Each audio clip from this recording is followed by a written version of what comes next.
Hello, this is Vulturefire, and today's video is the top 10 most improved cards in the release patch, which is another one of my somewhat guide-adjacent videos where I ramble about some cards I like. So this time it is covering, the last video in this series was covering the best new cards in the release patch, and specifically I believe the best new generic cards. This one is the most improved cards. These are cards that all already existed on the previous patch, but that I think the new version is much stronger. I think they are a lot stronger on this patch than they were on the previous one.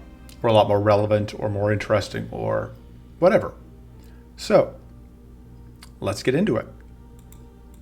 First up, an honorable mention, Summoning Blaze. So, Summoning Blaze used to be Firebolt, which is 2-cost spell, deal 6 damage to any enemy, give it burn 4. Which is, so this is one of the cards dropped by Drakes in the Ether Planes, which is Area 2. And so used to it was Firebolt, which was not a particularly interesting card. It was just kind of, it's like this awkward, basically Immolate thing where if you're a burn deck, maybe you would take it because you have Immolate and this is better than Immolate, but also like it eats up shock stacks and you don't care. So, you know, it's on a roll. Like you never were happy to see it. But now it is Summoning Blaze, which is, instead of being a 2-cost spell, it's a 2-cost skill. Instead of giving burn 4, it triggers burn 4 times on any enemy. And if you do, you get to summon 1 allied Drake.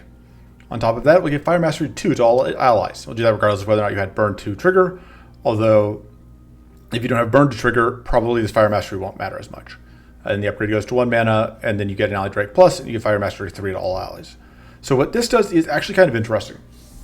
So this is potentially a lot of Fire Mastery in one card because it goes to all, it doesn't go, you don't get the Fire Mastery, but your allies do.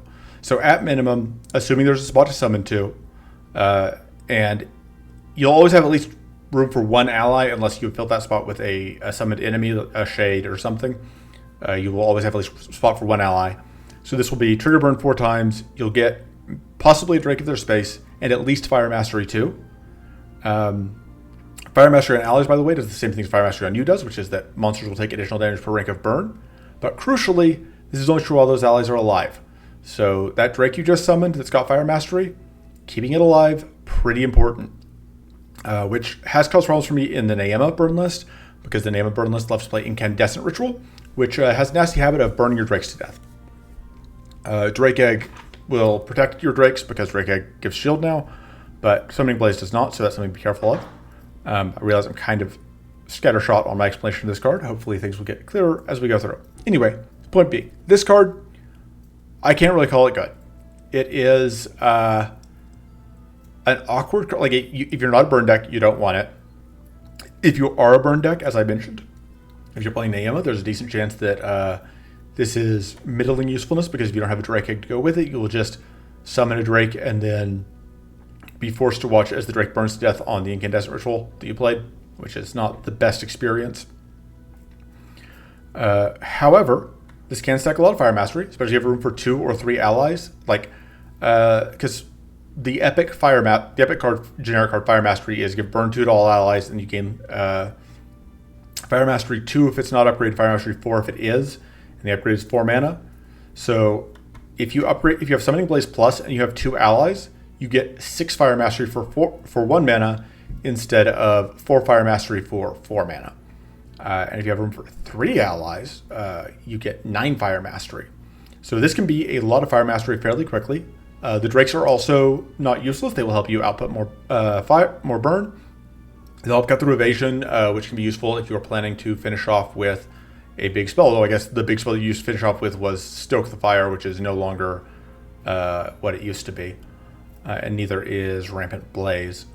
But yeah, still an interesting card for the burn deck, and it summons Drakes, so I can't not shout out a card that now summons Drakes. So, that's way too much time spent on the honorable mention. Moving on to the actual list, number 10 is Boundless Ritual. So, this one's going to take some explaining. The old version was a 2-mana spell. Stasis, deal 5 damage to any enemy. This turn, double this value and increase cost by 2. Create a temporary copy of this card. Damage modifiers are halved for this card. Retained. Then the new version is 2 cost stasis, deal 8 damage to any enemy this turn, double this value, increase cost by 2, return this card to your hand after playing it. Damage modifiers are halved for this card, retained, and it upgrades to be 10 damage. So the big changes for this card are not super visible just reading text. Like, just reading the text, it looks like we went from 5 damage to 8 damage, which is a pretty big deal when you're doubling. But the truth is more complicated than that. So the first thing that's worth knowing is the old version of Balance Ritual didn't quite work the way you might expect. You see, when it says double this value, what it means is increase this value by however much damage you did. Now, if there are no buffs or debuffs in play, this is the same thing. You know, if there aren't any buffs or debuffs, you play Balance Ritual, you do 5 damage, it doubles that, goes to 10, and then the next one you play does 10 damage, that doubles, goes to 20. The thing is, okay, if you have any buffs, and especially if you can critical hit, that scaled up scary fast. Balance Ritual on Merle was a force to be reckoned with, because if you have Merle's guaranteed criticals, which do double damage, because with Merle's level 10, you would do your initial hit, instead of doing 5, would do 10. And so now, instead of your second hit doing 10, your second hit is doing a base of 15, 5 plus the 10 you did. Then you play it again, and it does 30, because it doubles, because of that guaranteed crit, because you're Merle. And the way you're getting guaranteed crit on Merle is you have hidden, and then you have like critical, or you make the enemy ambush. And then you just did 30 damage, so now the next play is going to have a base of 45. So you went 5. So your actual damage dealt was 10, and then 40. Sorry, 10, and then 30, and then 90. And so that's off of 3 card plays. You have done 130 damage, assuming that I haven't flubbed my math somewhere in my head, which I am doing this live, so I apologize. And then from there, just really got out of control. As opposed to like the expected value here, which would be that you do 5, and then you do, which even with the Merle doubles, you would expect to do 10 and then 20, because it would be 10 and then 20 and then 40 from doubling properly, which is quite a bit less. On top of that, once you factor in powerful, you factor in any percentage modifiers, etc. Yeah, just crazy stuff. So why am I saying this is improved? Well, I think the role of it has changed. So the first thing to note is it does now work the way you would expect. When you do 8 damage, when it doubles, it goes to 16, regardless of how much damage you did. The base damage doubles.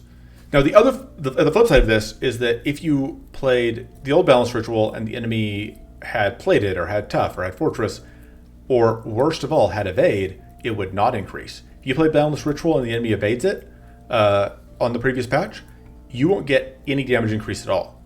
And that is no longer the case. But the other thing here is this return this card to your hand after playing it.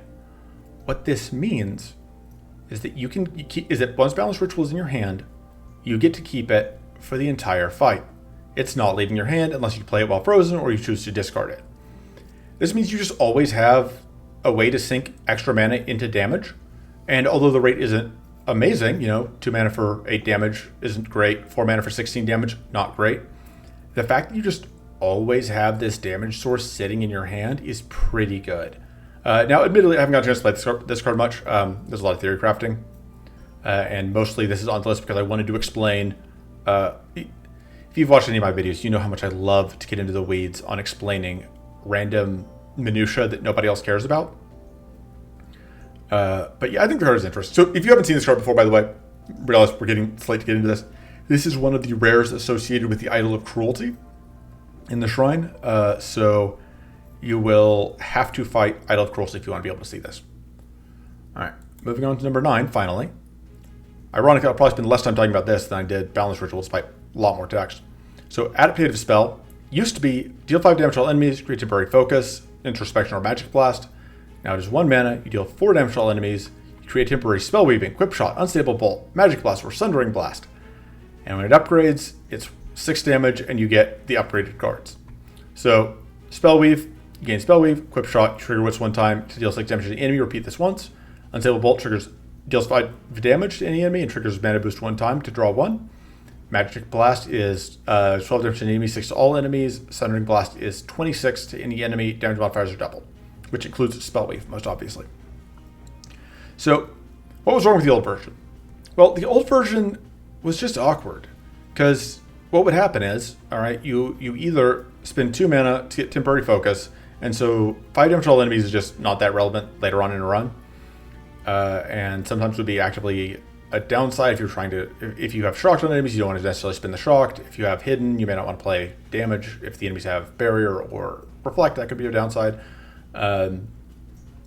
So you would really need the card you create to do a decent amount of work. And the problem is, none of these did.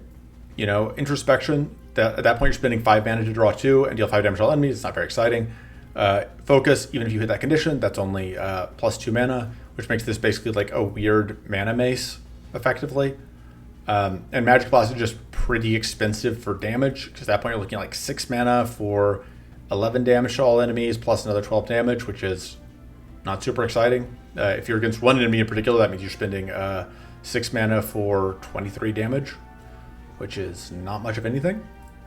And it didn't really play nice with other spells. You know, this is really low base damage, so Spell Weave wasn't really relevant with it. The spell deck wasn't super excited to be playing a Magic Blast, so whatever. And just in general, not super exciting.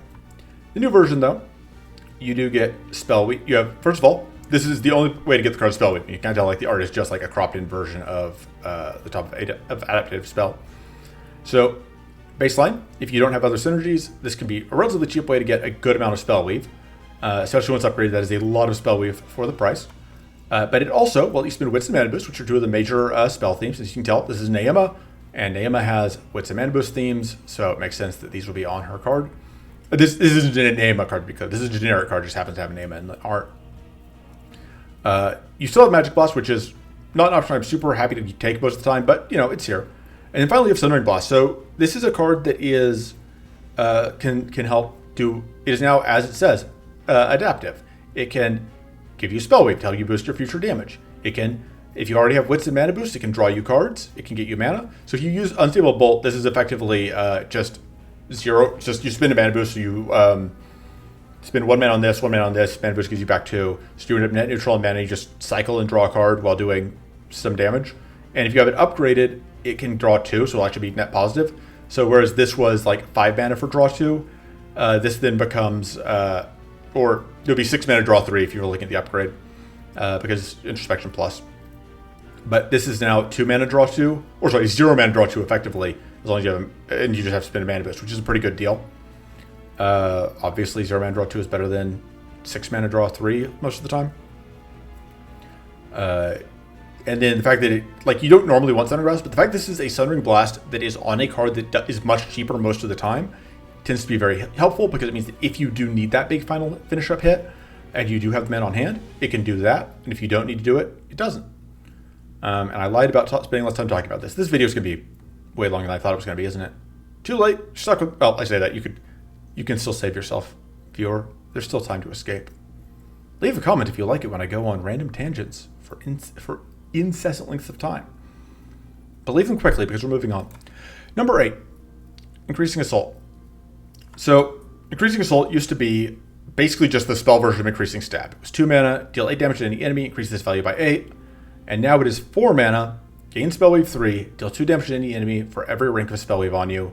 Upgrade to Spell Wave 4, 3 damage to any enemy for every rank of Spell Wave on you. Now this may initially look like a pretty substantial nerf, right? Because this is deal 8 damage to the enemy, increased by 8, and this is effectively, if you look at this as the only spell in your deck, that is doing 6 damage the first time, because Spell Wave 3, then 2 damage per rank, is 3 times 2 is 6, and then the next time it's 12, so it's 6 plus 6 each time, which is, and it costs 4 mana instead of 2, so that's twice as much mana for not as much reward. However, there's something very important to note here, which is that this 2 damage per rank of Spell Weave on you, that's the base rate. That's before Spell Weave is factored in, which means this card scales more than linearly. The first one does actually 6 times 1.12, which I think, let's see, 12% of 6 is points. So it's enough so it'll actually deal 7 damage the first time. And then the second time, you'll have 24% extra damage, which is basically a fourth. So instead of 12, it'll do effectively 15. Next time, you'll have 36%, and so on. And that's assuming that you only get spell weave from increasing assault. If you have other sources of spell weave, like adaptative spell that we just talked about, or any of a variety of other, or you're running like consuming incantation, and I have used increasing assault in consuming incantation lists, which is another spell I like quite a lot. This can do a lot of work. Increasing assault, because of how it scales, because it is one of the best payloads for spell weave, because you get that double scaling. You get increased base damage, and you get that extra percentage bonus on top of that, which can lead to this doing crazy amounts of damage. This will do more than, if you're stacking spell weave as your primary way of increasing your spell damage, this will do more damage than Singularity a lot of the time. Because once you get to 15 spell weave, this matches Singularity's base damage. If you're looking at the upgrade version, it's not really fair to compare upgrade, but anyway, you get like, 15 and 16 spell weave, you are looking at the same base. No, that's not right. I can't do math. Pretend I can do math.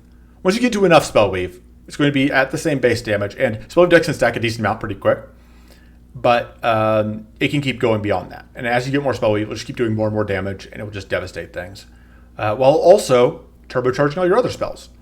So not only does consuming incantation play nice with increasing assault plays nicely with consuming incantation, because this extra spell weave will help increase the damage on all of your other spells. So just overall, a much friendlier card to play with. And in case you're curious, the main reason this card changed is increasing stab. First of all, having two cards that are basically the same thing, just like have one word different on the bottom, like this is a spell, increasing stab was a strike. That was pretty boring. Oh boy, you did it. You built the increasing stab deck. You just changed out the cards that said strike for cards that say spell. Yay! Which wasn't terribly fun, or wasn't terribly interesting.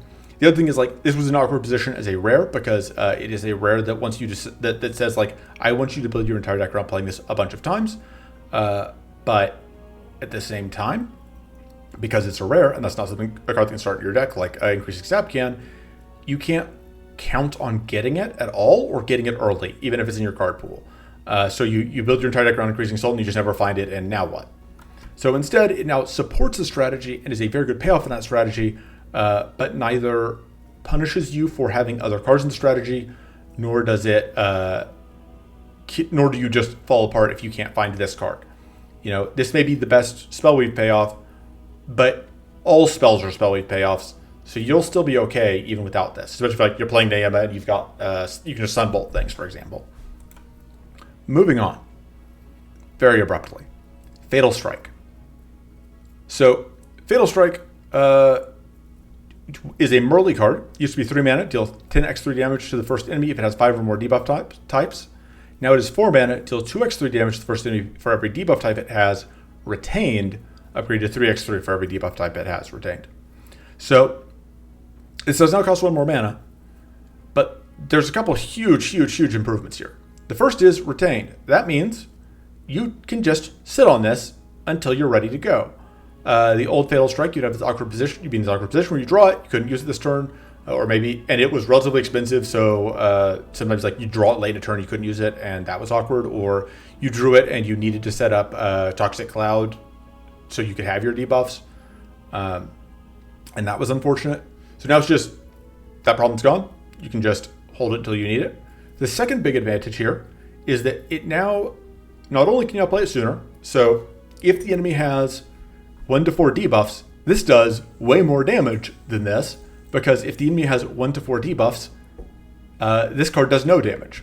If the enemy has exactly 4 debuffs, this does not do anything. It just, you could play it, but it would just fizzle because it wouldn't meet the condition. But if you play the new version of Fatal Strike on an enemy with 4 debuffs, it'll do 8x3 damage. That's not quite as good as it was before, or quite as good as it would be against 5. But that's still a respectable 24 damage, and especially if you're Merly, or because you're Merly, especially if you have critical hits, that can be up to like 48 damage, which could easily kill something, especially early on. So this makes the early game in particular a lot easier, because you're less at the whim of lining things up perfectly. And the other half of this is that it scales better if you go way beyond. If the enemy has 10 debuff types, this only does 10x3 damage base, the same as this one does. Whereas now, or if you have 10, this is essentially the same as if it had 5. Now though, if you have 10 debuffs on the new version, it will do twice as much damage as if they had 5. And on top of both of those things, Merle's level 4 passive changed this patch so that Merle always does 5, or if you're level 4 Merle, which you have to be because Fail Strike is level 5 unlock if I recall correctly, Merle will do 5% extra damage and apply 5% extra status to enemies for each debuff type they have, which means that further boosts this by giving it additional damage when you use in the decks that use it, which may not be a change to the card itself, but is absolutely a huge factor in improving the quality of the deck overall. For what it's worth, I do not have a good Fatal Strike deck for you to suggest. This is one of those that I am not particularly good at putting together Merle deck lists. So I have played with Fatal Strike, and I have had fun with Fatal Strike, and I have lost with Fatal Strike because the deck was a calamitous mess that did not come together. Alas. Next up, Death Knell Strike. Number 6. So Death Knell Strike is similar to Summoning Blaze. This is a card that has changed pretty completely. It used to be called Death or Glory. It was a 0-cost strike. It dealt 4 extra damage to the first enemy, plus 2 extra damage per rank of curse on you, and then you gained Doom 4. Which was kind of awkward and weird. Death or Glory changed a couple times, and previously, all the previous versions were built around this general theme of you doom yourself. It's like a cheap strike that does more damage than you'd expect, but it comes with the downside. And it was always weird because it was in this odd position of being a strike that felt like it was a build around that was the only piece to the deck it was part of.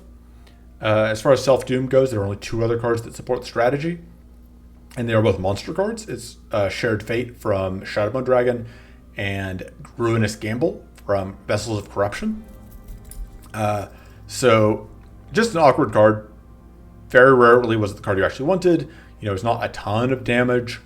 Self-cursing is not really easy to do to a large extent, so it's just not super exciting. But now it's Death Knell Strike, a 2-cost strike. Deal 3 extra damage to the first enemy, triggers Doom twice, and then triggers Curse 3 times. Upgrade is 4 extra damage, triggers Doom 3 times, triggers Curse 4 times. So it still does some token damage, but it now goes from being a card that is just here to be this weird semi-support card for an aggro deck.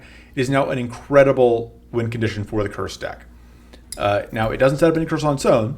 If the enemy has any Doom, triggering Doom twice will mean that will reduce their ranks 2 times, and potentially they'll add 2 more curse to them. And triggering curse 3 times can do a lot of damage. Sorry, I managed to drop that. So that may not seem like much damage, but if they have even, say, 6 curse, that's 36 damage, which is pretty good for 2 mana, especially that's fixed damage. And it easily can be a lot more than that. And then, when it's upgraded, it's even more damage. So this is a great payoff for the Curse deck, and especially with Magyar giving a lot of new cards for the Curse deck, just generally a great time. Number 5, Occult Ritual. So Occult Ritual used to be 4 mana, apply 4 Arcane to any enemy, increase its value by 14. Now it is 1 mana, apply 2 Arcane to any enemy, increase this value by 12 and the cost by 1, and shuffle this card into your deck after playing it. So, Occult Ritual had a few problems. The first is, it's super expensive, and you need to play it when you draw it, because if you don't, it's in your discard pile, and it won't scale up again until you draw it again. And on top of that, another problem, it was doing nothing the first time you played it, and the second time you played it, it wasn't very exciting. Because the first time you're spending 4 mana on 4 Arcane, that's basically doing nothing. That's pretty close to spending 4 mana to... that's pretty close to just like throwing away 4 mana, which is a lot of mana, especially in a starting deck. And you had to spend that, and you had to prioritize spending it, because as I said, if this is your win condition, you need this to start doing damage, and it can't do that until after you spent 4 mana doing nothing.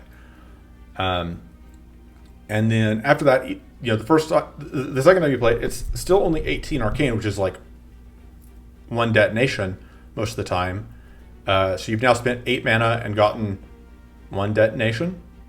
And redrawing it is tricky because being a skill, your deck probably, in anything that's going, there aren't that many cards that target draw skills, and the ones that exist are themselves skills. So looping Occult Ritual is also tricky. New version fixes a lot of this. Your first cast still does basically nothing. It's only going to apply 2 Arcane, but it's also only going to cost you 1 mana. And it's immediately going to go up to 14, and it's going to go back into your draw pile. This means you don't have to wait to fully redraw your deck to find it, and you don't have to be, and it's not as much of a concern that you can't target draw it. You don't have to worry about the increasing stab problem, or you don't have to do the increasing stab thing where you have to use like another combat raid or whatever to draw it back into it. You can just naturally draw into it because it's still in your draw pile. Another relevant note here is that because of it travels in your deck, if you have ways to like draw 1 card, you can still potentially loop it, because if you have no cards left in your draw pile, you play Occult Ritual, goes in your draw pile, you draw 1 card, it'll be Occult Ritual, and you can repeat that a few times. On top of that, so the one downside here is it does scale up in cost. So it does become harder to manage as it gets more expensive. But it takes you a little bit to get there. You have to play it 4 times before it costs more than the original version did. And at that point, it will be doing a substantial amount of Arcane. So in general, this tends to be a lot easier to make work in starting lists. It will scale up faster. It's technically scales up slower per play, but it's easier to start playing. It will start doing things sooner because it will take you less time to get to that second play.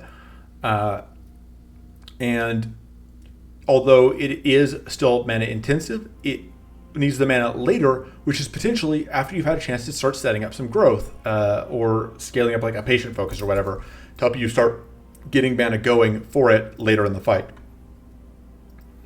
So I still am a little ambivalent on it. I don't quite love it as a win condition in Depth 4 because I think Depth 4 tends to want more aggressive strategies, but it is, especially for Rowden, a whole lot more tempting than it was last patch. Speaking of cards that are a whole lot more tempting than they were last patch, that's the theme of the video. Every single card is more tempting than it was last patch. Anyway, Elemental Conflux. Used to be 6 mana, apply 12 Frost, 12 Shock, and 12 Arcane to any enemy. Now it is 6 mana, create a free temporary Infuse, Chill, or Electrocute 3 times. So if you're not familiar with Infuse, Chill, or Electrocute, they are apply 12 and then of their status. So Chill is 12 Frost, Infuse is 12 Arcane, Electrocute is 12 Shock. So the first note here is, if you want, this can be the same as the old version. You can play this for 6 mana. You can get a Chill and Infuse and Electrocute. And then you can do 12 Frost, 12 Shock, 12 Arcane to any enemy. But you can also shake things up. You could play them in a different order. Let's say the enemy has Purity. You could start with the Infuse to break the Purity, and then follow up with the Chill so that the enemy freezes instead of the Frost getting eaten by a Purity. You could, if you have multiple enemies, you could apply them to different enemies. Or you can get multiple of the same card. So if the enemy is 24 Frost to freeze, and you really want to freeze them, you can get Chill, and then like an Infuse maybe. If you really need all 3 Chills, you just get all 3 Chills. You could freeze 3 different enemies. You could Turbo Arcane or Turbo Shock. This has a lot of things you can do with it, and it will always be the parts of it that you want when you need them. Obviously, the downside to this is if you are bleeding, if you have Arcane Leak on you, this is a bunch of extra card plays. But the counterpoint to that, or if you're decayed, this is obviously not great if you're decayed. But the counterpoint to that is if the enemy is bleeding or the enemy has Arcane Leak, this is 3 extra card plays that cost 0. Or if you have, for some reason, you want to have trash in your hand to discard or to transform, this also provides you with that. The upgrade, by the way, is 8 mana, creates upgraded cards, which is 18 of the status instead of 12. I'm not a huge fan of this upgrade because it's very expensive, but Rowden can often afford it, and that is a total of 18 extra status split across whichever combo you want, which is still not bad. It's just pretty expensive as well. So you'll want to make sure your mana base can support it before you take this upgrade. Next up, number 3, Soul Shield. So Soul Shield used to be 4 mana, gain 16 shield, and add up to 2.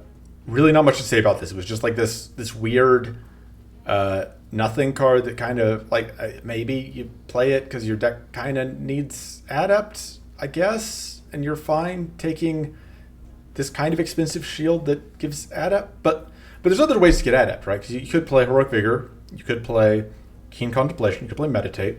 All these are commons that give adept that are cheaper to play and more generally versatile. Because the thing with Soul Shield is like this shield is competing with a lot of other options. And adept, especially if like you're playing a freeze deck, you don't necessarily care as much about getting shield with your adept.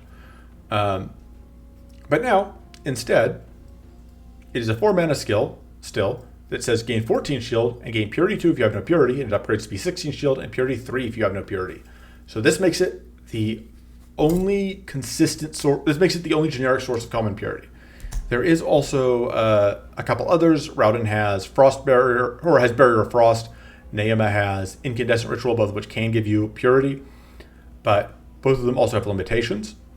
And neither of them gives you purity 2 right out of the gate. And even when upgraded, Incandescent Ritual still only gives you 1 purity. So Soul Shield is purity 2 at common, at generic, for a relatively fair cost, and it comes with a bunch of shield. Now, downside obviously is like if you have purity already, you can't stack more, but as long as you don't have 2 Soul Shields in your starting deck, this usually doesn't come up a ton. Especially if you're playing depth 4, your purity will go away pretty fast. Playing depth 4 with Idols on especially, like you will not, until you're pretty late in the game, be able to maintain extra purity for more than like 1 turn. You can also sort of, if you have stuff to remove your impurity, you've got stuff like Precarious Draught that applies self-debuffs, you could potentially use those to get rid of your purity to clear off like the last rank you have so you can Soul Shield again. But generally speaking, having a common that gives purity, very, very handy as a tool for defensive decks. But enough about defensive decks, let's talk about aggressive decks. Tempest Strike and Aether Storm. So these are very similar cards, so they are different cards, but they are pretty similar in what they did and what they do, which is that they are the AoE cards. Tempest Strike being the AoE meaning area of effect, being the area of effect strike, Aether Storm being the area of effect spell. So Tempest Strike used to be 2 mana, deal 5x2 damage to all enemies, so that's a total of 10. Aether Storm being 3x4 damage to all enemies, so that's for 4 mana, which is a total of 12. Now, Tempest Strike is the numbers that Aether Storm used to have, which is 3x4 damage, but now it's only 3 mana compared to the Aether Storm's old 4. And of course, because this is now Tempest Strike, which is the rare, this is a lower rarity, which means the cards competing against will generally be weaker than the ones Aether Storm is competing against. Upgrade on Tempest Strike is the same that Aether Storm used to have, which is -1 cost plus 1 hit. So it goes from 3 cost 3x4 to 2 cost 3x5, which is incredibly efficient. And Aether Storm has moved decisively from being decisively to be just bigger. So this is, you hit more times, you do more damage. Previously, there was kind of this weird mix where Tempest Strike hit fewer times for more damage, and Aether Storm, and it was cheaper, and then Aether Storm was more expensive but did only slightly more damage and more damage total and like less damage per hit. Much clearer distinction now. Aether Storm is now 5 mana, 6x5 damage to all enemies. It's a total of 30 compared to 12. And it goes to 6x6 damage, which is a total of 36. So looking at the upgrades of both, you get what you pay for. This one is 3 more mana, but it does 1 more hit, and the total base damage is well over twice as much because you get 36 versus 15. So both of these are now much better at filling the role that they're supposed to, which is being massive finishers for the powerful stacking deck. And honestly, there's not that much else to say here besides these cards wreck shop. Also worth noting, Tempest Strike being better means that indirectly Prismatic Strike, which can create Tempest Strike, also gets better because it makes a better card. So that is something to try out if you are the sort of person who likes playing powerful stacking decks, and especially because the Gathered Power deck also got better this patch thanks to Burning Prism. Good time to dust off your Tempest Strikes and Aether Storms and give them a whirl. Finally, Reforged and Frozen Solid. All right, so Reforged it used to be a 3-cost skill, gain 8 shield, create 1 exhaustion, transform 1 card into crude plating. It retains its removed or temporary property. Now it is 3 mana skill, gain 8 shield, create 1 exhaustion, transform 1 card into crude plating. It retains its removed or temporary property. Frozen Solid used to be 5-cost skill, transform 1 card into ice block to apply 10 frost to all enemies. Now it is 5-cost skill, transform 1 card into ice block to apply 10 frost to all enemies. Now, you may be slightly confused. How can these be the most improved cards in the patch if they are identical? The text on them has not changed. And to be clear, I'm not being tricksy here in that crude plating or ice block have changed. Those are also identical. Those also haven't changed. So how can I just start making these 2 cards my top #1 most improved cards this patch? The answer is because depth 4. You see, prior to this patch, Reforged and Frozen Solid were cards that were used primarily because of their ability to deal with the idle stones created by the idols you could invoke in the shrine. Now, not every fight would be affected by idols, and Idol of the Hunt in particular does not have an idle stone, and some of the idle stones, for example, the one for Idol of Endurance or the one for White Flame Idol, aren't always huge problems to deal with, so getting rid of them wasn't always a concern, which meant that although having access to Transform was very valuable against idols, it often wasn't that big of a deal if you didn't have it. However, in Depth 4, a ton of enemies picked up the ability to put really nasty blights in your deck. You have the Grasp of Darkness from things like Shadowbone Wisp or Shadowbone Elemental or Aspect of Dread or Vessel of Corruption, or you have in Area 1 you have the Assault Protocols from the various war bots in the Battered Ramparts, or you have the Arcane Remnants from, or no, that's not the name of it. I forget the name of the Arcane Blight that you get from the Ether Forest, or you get the Crystal Blights in the Crystal Valley, or you get the Hunt Blights in, or Hunted, I think, Blights in the, what's the other one? In the Ether Plains. All around, lots of Blights. And some of them are pretty nasty. In particular, like Assault Protocols and Grasp of Darkness and the Hunted one, or in the Crystal one, all tend to clog up your draws and are difficult to get rid of. And so having access to the ability to transform them is very good. And with Assault Protocols and the Arcane Blights both being a problem in Area 1, having a common transform is great. And both of these are good options. Frozen Solid, freezing is also very strong. Potentially you could freeze 1 Blight, and then, or you could freeze Solid a Blight, which would give out frost to all enemies, which might prevent another enemy from giving you another Blight. And then Crude Plating, the extra shield and sturdy, could help you survive against the onslaught of your enemies now that you have, since you had to take time to get rid of a Blight instead of playing other defensive cards potentially. And on top of that, they're just generally valuable to have. Like I said, the sturdy is good, the frost is good. Reforge creates an exhaustion, which means that you can transform that into a crude plating if you need to, if you don't have something else to transform. The Ice Block from Frozen Solid can be used as a mana reserve later, because that's how Ice Block works. So yeah, these cards, phenomenal. If you are not a very aggressive deck, if you let enemies take even 2 to 3 turns, absolutely I recommend you have at least either one of Reforged or Frozen Solid in every single deck you build if you're playing Depth 4. Frozen Solid in particular is, I would argue Frozen Solid might be the strongest card in the game right now.